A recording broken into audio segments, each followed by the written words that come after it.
It's presidential, the outcome evidential. We strive for higher mental. This time no accidental. We shine because we special.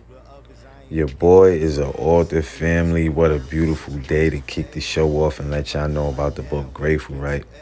Go get it, man. Go check it out. It's on your Kindle. We got it paperback, hardback, whatever you need.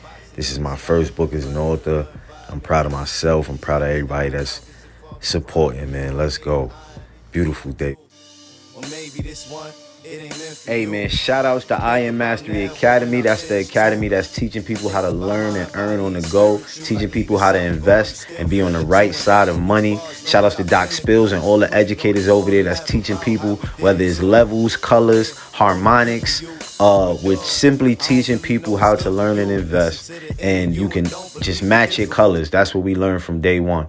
So get with me. That's at Read, Remember, Repeat or at Big MUGGA. Those are my Instagrams. And let's get this money, family.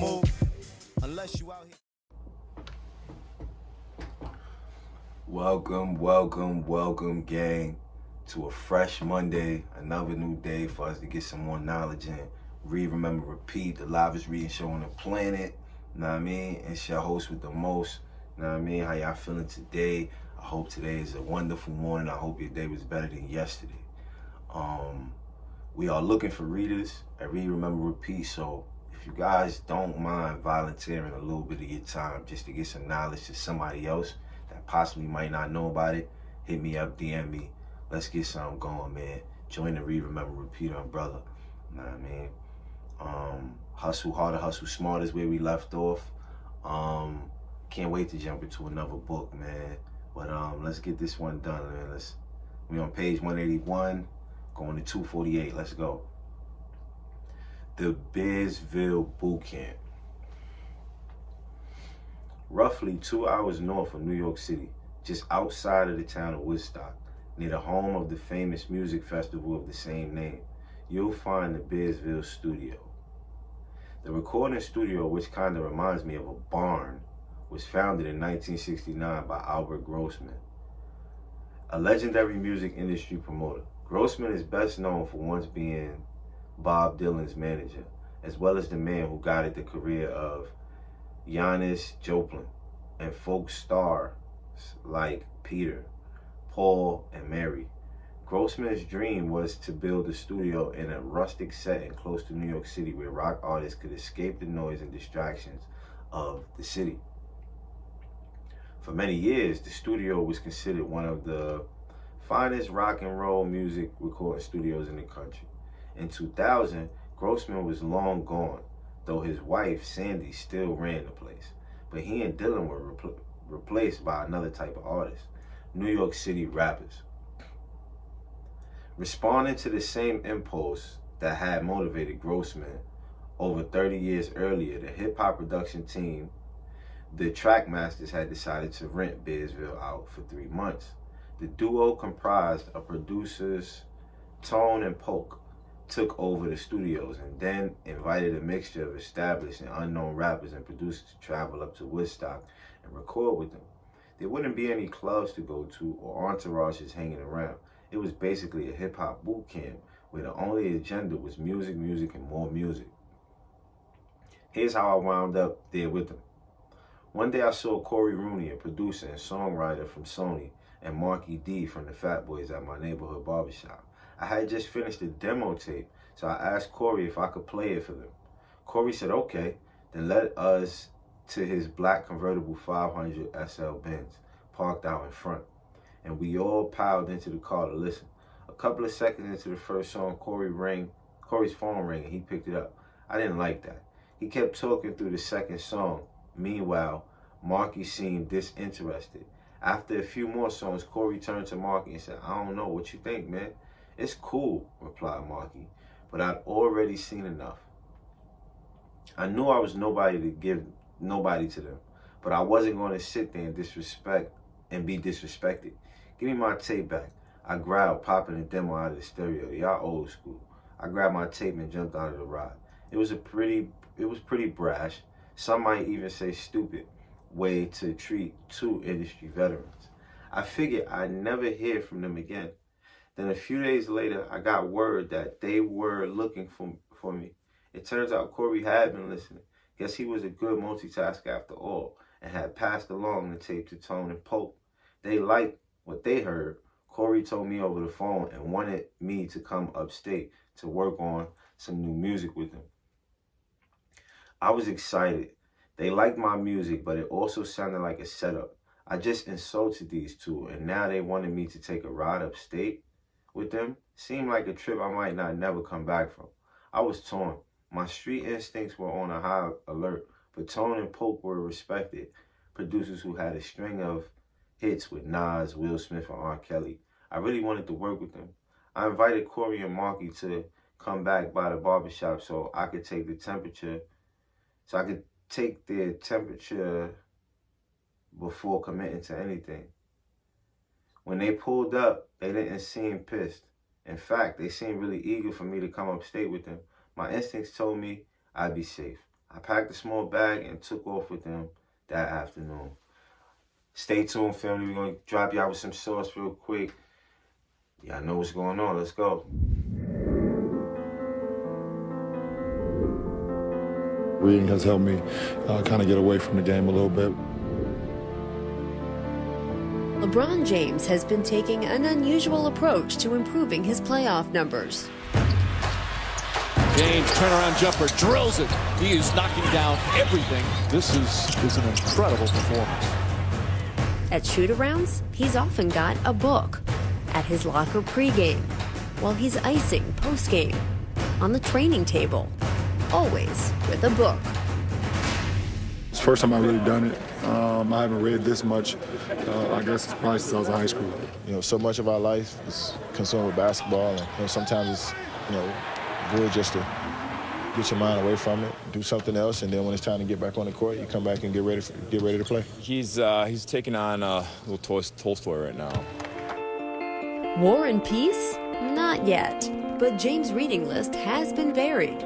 Jay-Z and Jerry West's autobiographies, The Tipping Point, The Pact, and the entire Hunger Games trilogy. But raising even more eyebrows has been when James reads, often within an hour of tip-off as a way to alleviate pressure and clear his head. You spend so much time with preparation for the game, sometimes you just need to kind of, just a little bit, just get away from it for a little bit, so you don't get over-blocked. He needs his time, he needs his space to go somewhere else, to put himself into a different mindset before he come out here and run out on this court where he's the most watched athlete in sports.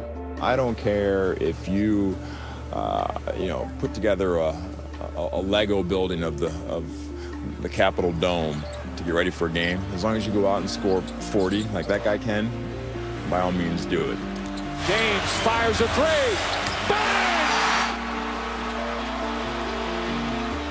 James says the books have also been invaluable in keeping him away from television and the internet during the playoffs, so he's not hearing as many other people's opinions on his play. It's a tactic that's caught on throughout the Heat locker room. The Hunger Games books have been passed around, as has a biography of Malcolm X. Is a Heat book club next? Would you have to guess who would be the leader of the book club? Probably be Shane. Well, maybe after the season we can get together and discuss, serve some tea and some crumpets. It was relaxing, honestly. I'm able to zero in once I'm done and get ready for the games. And we are back, family. I ended up staying in Bearsville for 18 days. Albert Grossman might have envisioned the studio as a retreat, but my time there was one of the most competitive and creative periods of my life. I arrived at Bearsville as an MC whose reputation barely extended past my neighborhood.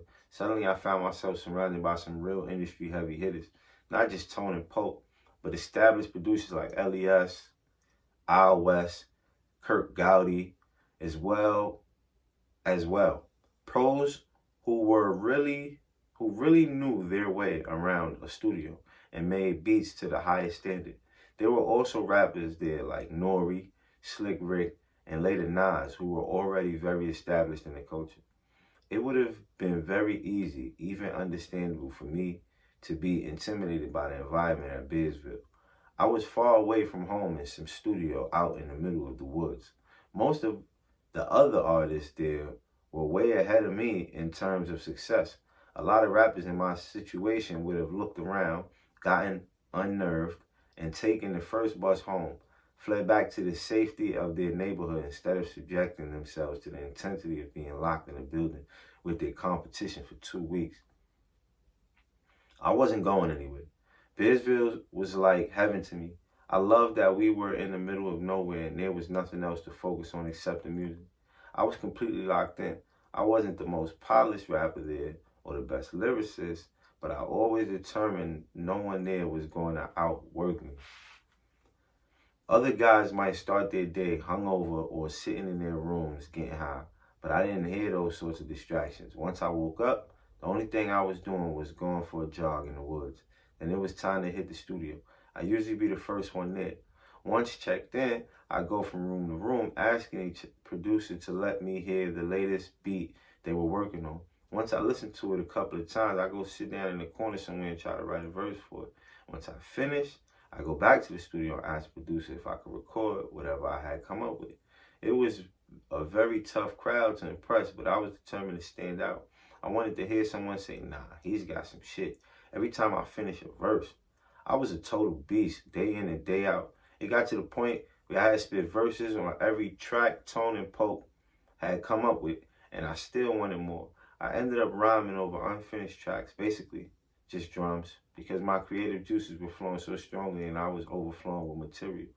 I recorded over 36 songs in Bearsville, many of which would go on to appear on Power of the Dollar.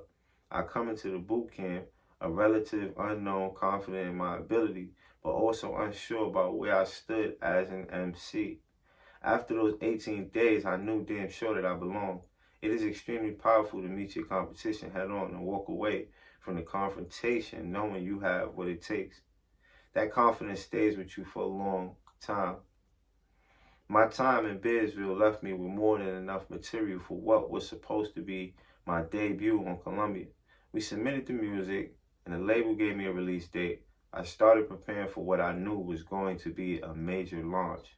But as the release date started getting closer and closer, it became clear to me that I was the only one doing any real preparations. Columbia didn't really understand me as an artist. I could see that they were just going to throw the album out there and hope that something popped. It did. If it did, great. If it didn't, then I'd be gone. That might have been how they did things, but it wasn't an acceptable approach to me. I'd thrown everything I had into the time in Bearsville, and I knew I had the right material. My entire life was riding on the album being a hit. If you're just going to throw me up against the wall and hope I stick, then I'm going to turn into your friendly neighborhood Spider-Man. I didn't have a plan B for my album not working, so I started looking around for a way to make myself a priority. I was going to create my own group. At the time, hip-hop was in a cautious state because of the recent deaths of Biggie and Tupac. Everyone was afraid of a new war popping off, and it became taboo and mention another rapper's name in a song. If people did take shots at each other, they were subtle ones only a hardcore fan would ever catch. For instance, when Nas wanted to diss Jay-Z, he didn't do it by name at first. Instead, he rhymed something like 20 G bets, I'm winning them. Threats, I'm sending them. Lex with TV sets, the minimum. Ill sex, adrenaline. To the outside world, it didn't sound like anything, but those of us in the culture knew that Jay-Z rode around in Lexuses with a TV set. So that was a subliminal shot at Jay. Nas might have been subtle in his attacks, but in the void created by the unspoken truths among rappers, I saw a golden opportunity. I hadn't signed any truth. There weren't any rappers out there who had value to me as a friend. But as enemies, well, that was a different story. I knew if someone had that confidence to come out the shadows and re-embrace hip-hop's tradition of firing direct shots, the buzz would be definite. I decided to be that person. How to Rob wasn't intended to just diss one person. It was a diss to the entire industry.